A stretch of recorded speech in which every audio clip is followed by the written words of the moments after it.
에베소서 제1장. 하나님의 뜻으로 말미암아 그리스도 예수의 사도된 바울은 에베소에 있는 성도들과 그리스도 예수 안에 있는 신실한 자들에게 편지하노니, 하나님 우리 아버지와 주 예수 그리스도로부터 은혜와 평강이 너희에게 있을지어다. 여러분, 숨은 그림 찾기를 잘하는 방법이 무엇일까요? 만약에 길쭉길쭉한 나무 그림들 사이에서 저희가 우산을 찾으려고 한다면 어떻게 해야 할까요? 아마도 저는 활짝 펴 있는 우산의 모양과 또는 잘 접혀 있는 길쭉한 우산 모양을 먼저 머릿속에 그릴 겁니다. 그리고 길쭉한 나무 줄기들 사이에서 잘 접혀 있는 길쭉한 우산 모양을 찾으려고 할 거고요. 그리고 둥글게 활짝 가지를 펼치고 있는 나무숲 사이를 꼼꼼하게 찾아보면서 제가 생각하고 있는 활짝 펴 있는 우산의 모양을 찾아보게 될 거예요. 왜냐하면 제가 생각하는 우산의 모양이 그런 모양이기 때문입니다. 마찬가지로 여러분, 저희가 만약에 보이지 않는 영적인 세계나 영적인 어떤 그림을 찾고 있다고 생각해 볼게요. 그리고 우리가 찾아야 될 그림이 하나님께서 비봉 땅에서 그리시는 바로 그 교회라고 생각해 보겠습니다.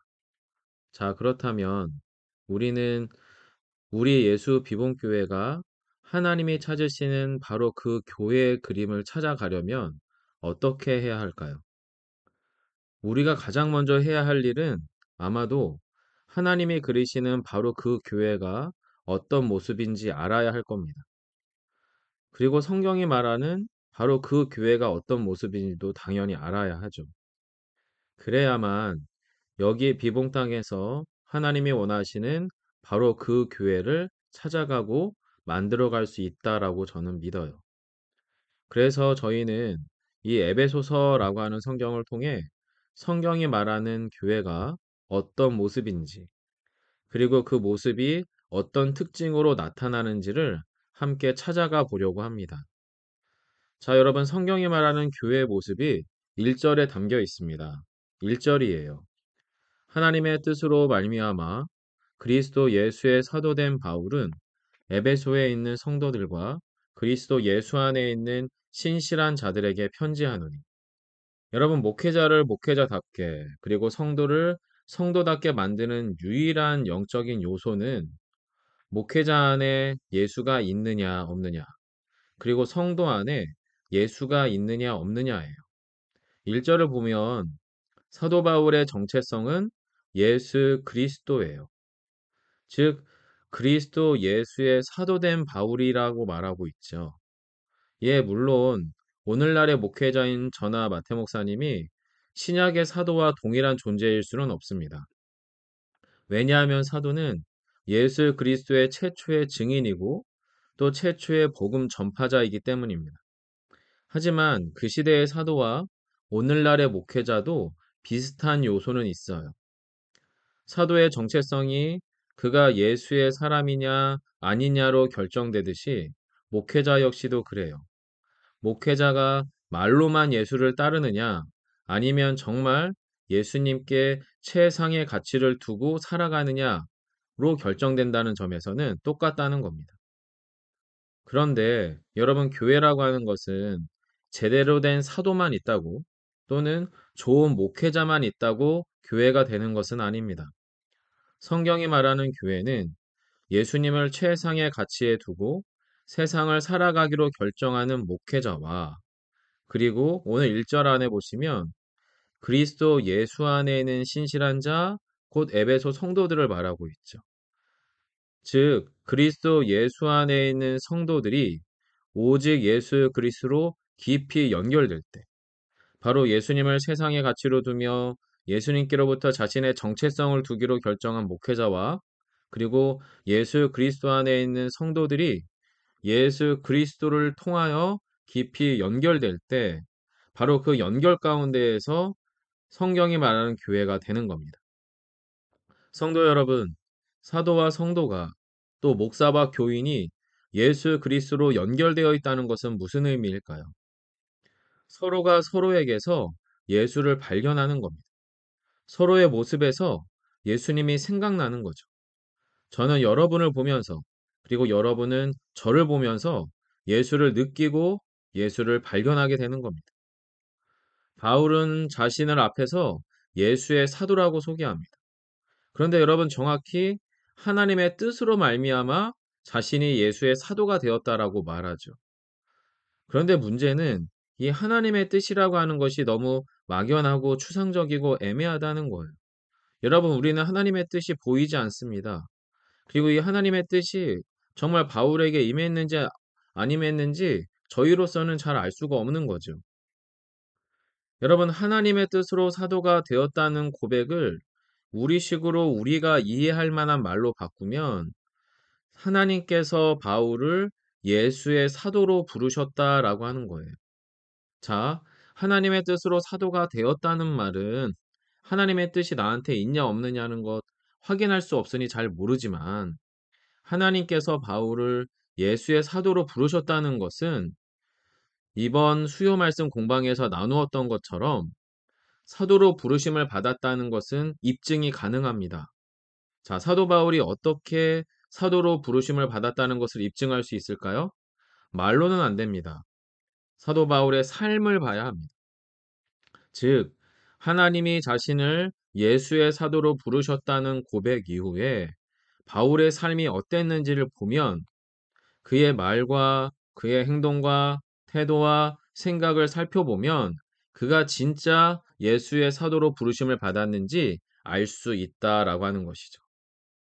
예수의 사람, 예수의 사도가 되었다는 것을 여러분 제 방식으로 설명하자면, 삶의 우선순위가 변화되었다라는 말이에요. 즉, 삶의 최우선의 가치를 예수님께 두기로 결정했다는 거죠. 그래서 예수가 나의 삶을 통해 드러나기를 진짜로 소망하게 되었다라고 하는 겁니다.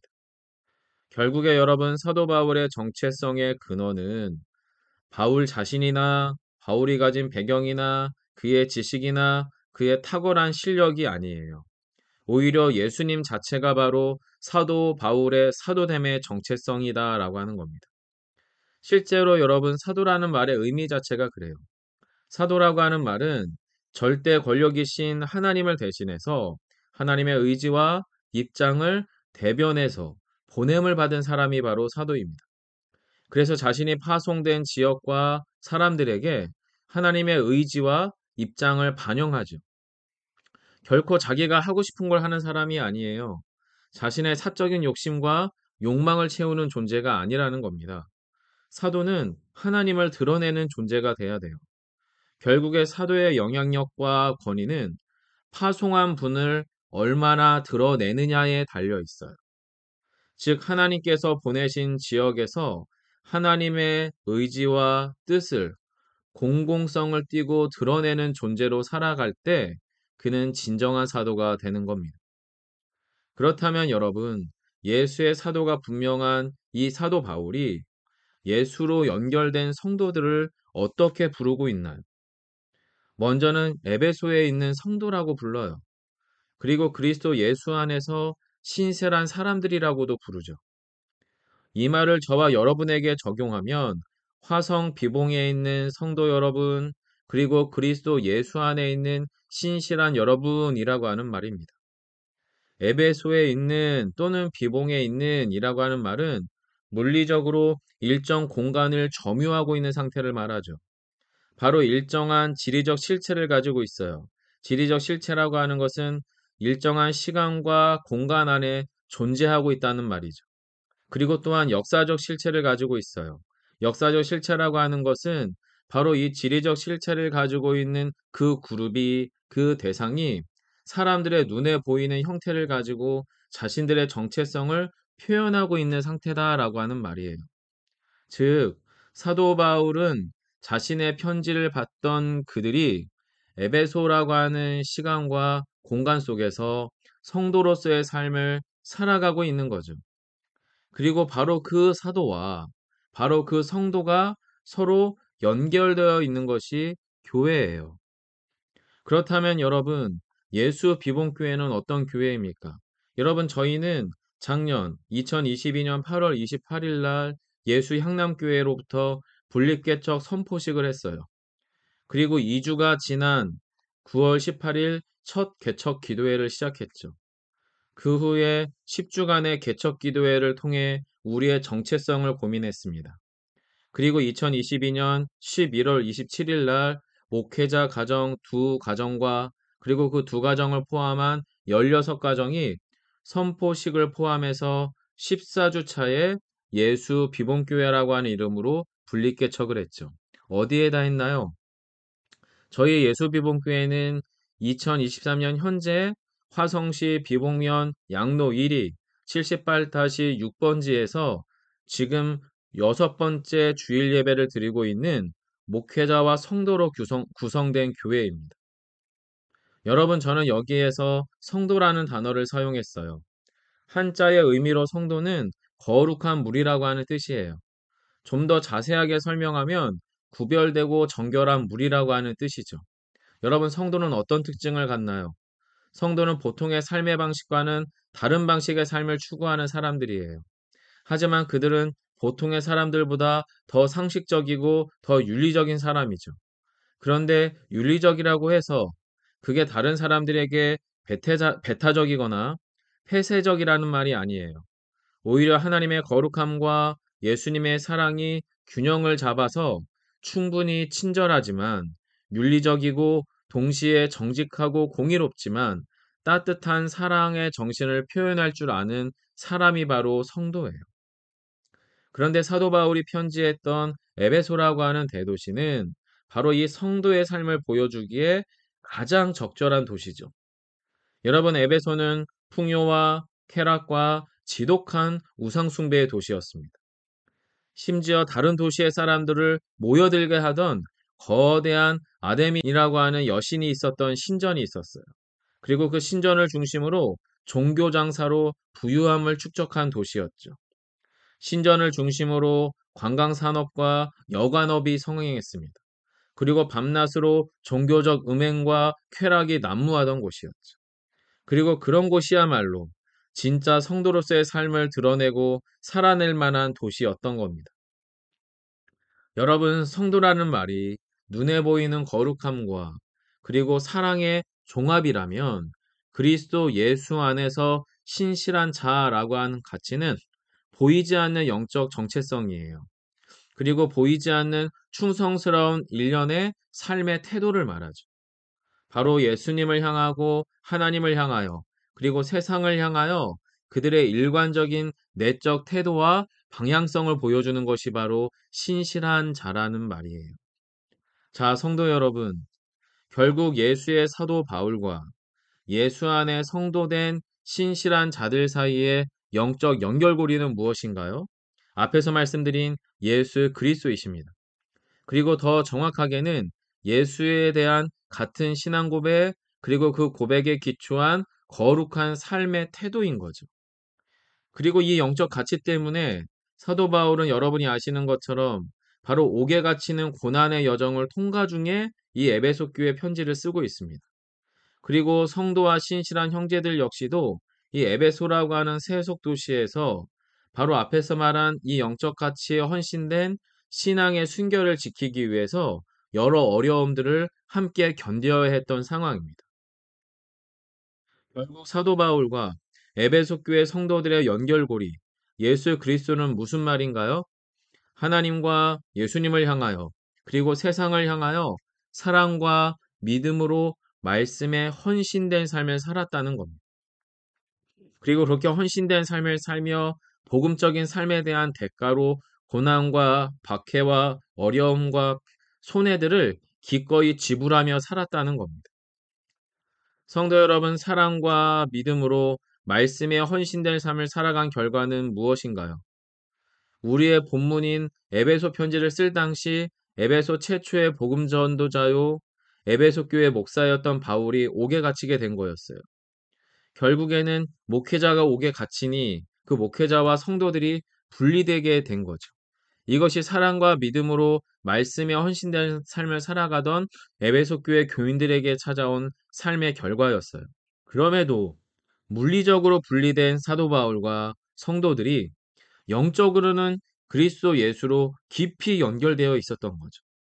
그리고 그렇게 깊이 연결됨으로 그들 안에 일어난 영적 현실은 무엇이냐면, 비록 그들이 물리적인 현실로는 고난과 박해와 단절과 외로움이 있었겠지만, 오히려 사랑과 믿음으로 말씀에 헌신된 삶을 통하여 그들의 내면과 영혼은 하나님으로부터 임하는 은혜와 평강을 경험하는 상태가 되었다는 겁니다. 2절입니다. 하나님 우리 아버지와 주 예수 그리스도로부터 은혜와 평강이 너희에게 있을지어다. 여러분, 성도들이 사도 바울, 목회자인 사도 바울과 분리된 성도들임에도 불구하고 세상 속에서 더욱더 사랑과 믿음의 견실한 삶을 살아가게 됐던 가장 근원적인 것이 무엇입니까? 바로 하나님으로부터 우리의 존재, 바로 사도됨, 목회자됨, 성도됨에 부어지는 은혜입니다. 앞에서 말씀드린 온전한 예수의 사도가 된다는 것, 우선순위를 예수께만 둔 목회자가 된다는 것, 그리고 예수 안에 있는 성도가 된다는 것의 공통점은 무엇인가요? 우리가 그렇게 할 수 있다는 게 아닙니다. 예수님 때문에 그렇게 하고 싶어진다는 겁니다. 그리고 예수님 때문에 그렇게 하고 싶어지는 것, 그렇게 되는 것이 바로 은혜입니다. 달리 말하면 하나님의 영향력 속에 더 깊이, 더 온전히 거하고 싶어지는 상태가 바로 은혜인 거죠. 따라서 하나님의 은혜 속에 있다는 것을 깨닫기 시작하면 저희는 점점 더 큰 하나님의 은혜, 점점 더 풍성한 하나님의 은혜 안에 거하고 싶어지는 열망을 갖게 됩니다. 그리고 결국 더 하나님과 예수님과 사람과 세상을 향해 사랑과 믿음으로 말씀에 헌신하는 삶을 살아가고 싶어지는 거죠. 그렇게 은혜 안에 거하고 있구나, 내가 맞게 가고 있다는 것을 깨달을 때 우리에게 찾아오는 것이 평강입니다. 우리에게 은혜가 임하고 그 은혜가 제대로 작동될 때 누리게 되는 것이 바로 하나님과 예수 그리스도로부터 임하는 평강이다라고 하는 거예요. 사랑하는 성도 여러분, 현재 나의 부정적이고 소모적인 상황이나 때로는 매우 만족스럽고 평안하고 확신하는 상황이나 또 그런 형편들이 우리의 존재를 규정하지 않습니다. 부정적인 상황이 우리를 부정적 존재로 만드는 게 아닙니다. 만족스럽고 평안한 상황과 형편이 우리의 존재를 만족스럽고 평안한 존재로 규정하는 게 아니에요.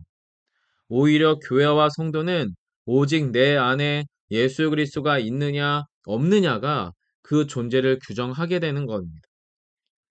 그리고 이 놀라운 존재의 고백이 바로 우리를 놀라운 믿음과 결단으로 우리의 현실을 바꾸어 가게 될 것입니다. 우리 교회를 하나님이 그리신 바로 그 교회로 만들어가는 것은 탁월한 어느 한 목회자나 영향력이 큰 몇 명의 성도들에 의해서 일어나는 일이 아닐 것입니다. 오히려 목회자가 예수의 사람이냐 아니냐로 씨름하는 거죠. 성도들이 예수 안에서 사랑과 믿음, 말씀에 대한 헌신으로 살아가기로 결정하느냐 아니냐가 결정될 겁니다. 바로 이 도전이 우리의 가정과 교우들 안에서, 그리고 이 비봉 땅을 향한 하나님의 영적 부르심이요 요청임을 기억하기 원합니다. 그리고 하나님이 그리신 바로 그 교회로 나아갈, 그래서 은혜와 평강이 우리의 현실로 경험되어지는 저와 여러분, 우리의 교회이기를 간절히 축원합니다.